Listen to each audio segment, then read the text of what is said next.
Bonjour à tous et bonne année si on ne s'est pas vu au stream de cette semaine. Comme indiqué, aujourd'hui on va aller en dehors de Tokyo pour aller se libérer un petit peu de tout le stress, de tout le bordel qu'il y a ici. On va faire du clamping. Je connaissais pas le terme, on va découvrir ensemble. C'est parti, on a 2 heures de trajet. Let's go. Le train quitte doucement Tokyo.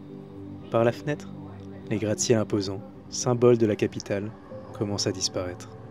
Peu à peu, il laisse place à des maisons traditionnelles, des champs à perte de vue et des collines verdoyantes. Ce changement visuel marque aussi un changement d'ambiance. L'agitation permanente de la ville s'éloigne, remplacée par un calme que je n'avais pas ressenti depuis très longtemps. Ce voyage n'est pas seulement une escapade, c'est une tentative de s'éloigner de l'effervescence de Tokyo pour redécouvrir quelque chose de fondamental, l'art de vivre à un rythme plus lent. Vivre à Tokyo, c'est se plonger dans une cadence effrénée. Dès que vous sortez de chez vous, vous êtes emporté par l'énergie de la ville. Les trottoirs bondés où chacun marche rapidement, les trains qui se succèdent à intervalles de quelques minutes, les annonces dans les gares qui vous rappellent constamment de ne pas traîner. Tout dans cette ville semble vous pousser à avancer, à faire plus, à maximiser chaque instant. Cette efficacité impressionne au premier abord, et quand je suis arrivé à Tokyo, j'étais fasciné par cette organisation presque parfaite. Mais au fil du temps, cette cadence, bien qu'impressionnante, devient écrasante. Finit par se laisser happer par ce rythme sans même s'en rendre compte. Dans le train qui nous mène à Isumi, je regarde les paysages défiler. Plus nous nous éloignons de la capitale, plus je ressens un apaisement intérieur. L'agitation constante de la ville s'efface, remplacée par une sérénité qui me semblait presque oubliée. À Tokyo, même les pauses semblent artificielles. On s'arrête pour prendre un café, mais on répond à des messages en même temps. On se promène dans un parc, mais on pense déjà à ce que l'on va faire après. Ce besoin incessant d'être occupé, de rentabiliser chaque minute, est profondément ancré dans la culture de la ville. Et il finit par s'infiltrer en vous, sans que vous le réalisiez. En arrivant à Isumi, je ressens immédiatement un contraste frappant. L'air est différent ici, plus frais, plus léger. Les bruits familiers de Tokyo, les klaxons, les conversations pressées, le bourdonnement constant, tout a disparu. À leur place, il y a le chant des oiseaux, le bruit du vent dans les arbres et un silence apaisant qui semble envelopper tout le paysage. Ce calme n'est pas seulement agréable, il est presque nécessaire. Il vous rappelle que le monde peut exister sans cette agitation permanente, que la vie peut être vécue autrement. Là, on doit attendre un bus à peu près 30 minutes pour aller jusqu'à Solas, notre destination du jour, le glamping. On va voir ce que ça donne. Solas est un lieu qui invite à la déconnexion. Les lodges, modernes et élégants, sont parfaitement intégrés dans la nature environnante. Chaque détail semble pensé pour encourager la contemplation. Les terrasses offrent une vue imprenable sur les collines environnantes. La lumière douce du soleil qui filtre à travers les arbres crée une atmosphère apaisante. Et le feu de camp, bien que tout petit, apporte une chaleur réconfortante une fois la nuit tombée. Ici, tout invite à ralentir, à respirer profondément, à se reconnecter avec soi-même. En explorant les environs, je suis frappé par la simplicité qui règne ici. Pas de distraction inutile, pas de sollicitation constante. On peut marcher sans but précis, s'arrêter quand on veut, se détendre dans un sauna et évacuer tout le stress cumulé par la vie dans la capitale japonaise.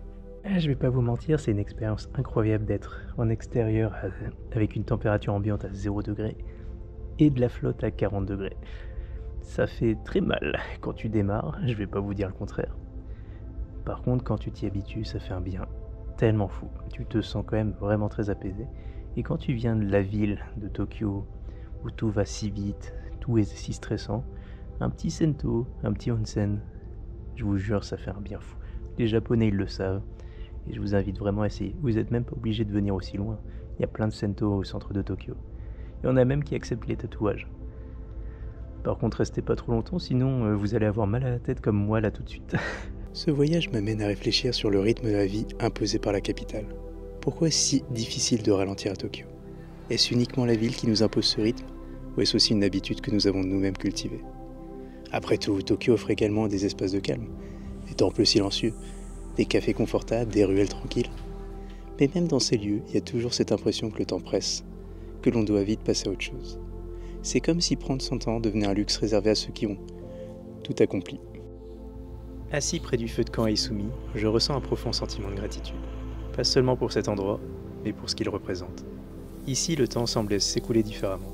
Il ne s'agit pas de le gérer ou de l'optimiser, mais simplement de le vivre. Et cette sensation, je veux la garder avec moi, même lorsque je serai de retour dans la frénésie de Tokyo. Parce que ce séjour me rappelle que ralentir, ce n'est pas une perte de temps. C'est au contraire une manière de mieux vivre, de se reconnecter à soi-même et à ce qui est vraiment important. Ce voyage à Isumi est plus qu'un simple séjour en pleine nature. C'est une leçon sur l'importance de choisir son propre rythme, de décider comment on veut vivre, même dans une ville aussi exigeante que Tokyo. Ce n'est pas toujours facile, la ville est rapide, parfois écrasante, mais cela ne signifie pas que l'on doit s'y conformer en permanence.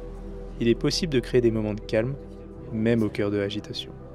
Que ce soit en s'éloignant comme je l'ai fait aujourd'hui, ou simplement en trouvant un petit coin tranquille dans son quotidien, ces pauses sont vitales. Isumi me rappelle que le véritable luxe, ce n'est pas ce que l'on possède, mais le temps que l'on s'accorde. Prendre le temps de marcher sans but, de regarder le ciel, d'écouter le silence. Ces moments ne sont pas seulement agréables, ils sont nécessaires. Ils nous permettent de nous recentrer, de nous rappeler ce qui compte vraiment. Ce séjour n'est pas une parenthèse, c'est un rappel. Un rappel que peu importe où l'on vit, on peut toujours choisir de vivre différemment. Parce qu'au milieu de tout ce chaos, savoir s'arrêter, savoir observer, savoir écouter, est peut-être la plus grande force que nous puissions développer. Et voilà, j'espère que cette petite vidéo vous aura plu.